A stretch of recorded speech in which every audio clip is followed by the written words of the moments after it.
రామసీత గురించి ఏందది ఒకసారి చెప్పావా? రామసీత అంటే తమిళనాడులో, దక్షిణ భారతదేశంలో తమిళనాడులో ఉంటుంది అది. దాన్ని దేనితో కట్టారు, ఎవరు కట్టారు?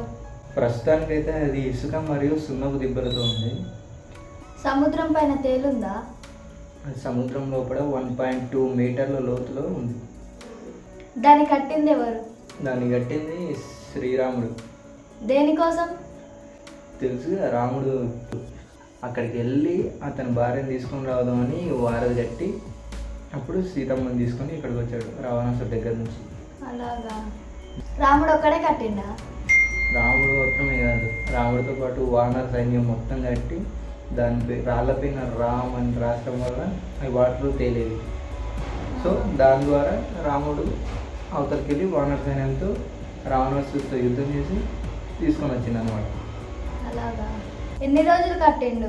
దాన్ని మొదటి రోజు 14 యోజనాలు, రెండవ రోజు 20 యోజనాలు, మూడవ రోజు 21 యోజనాలు, నాలుగవ రోజు 22 యోజనాలు, ఐదవ రోజు 23 యోజనాలు, మొత్తం 100 యోజనాలు 5 రోజులు కట్టేశారు.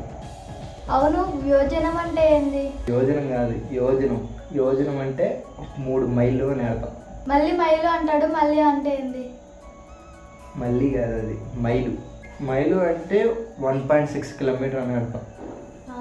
అంటే మొత్తం ఎన్ని కిలోమీటర్లు? 5 రోజుల్లో 480 కిలోమీటర్లు కట్టారు వాళ్ళు అక్కడ.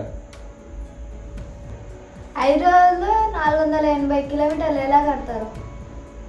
వాళ్ళు దేవుళ్ళు, వాళ్ళు కడతారు. నీలాగానే వేరే దేశాల వాళ్ళు కూడా అంతమంది అంత దూరం కట్టరు అది అని చాలామంది వాదించారు. కానీ మన పురాణాల ప్రకారం, దాని ప్రకారం చూసుకుంటే ఇప్పుడు సాధ్యం ఇంకా అది.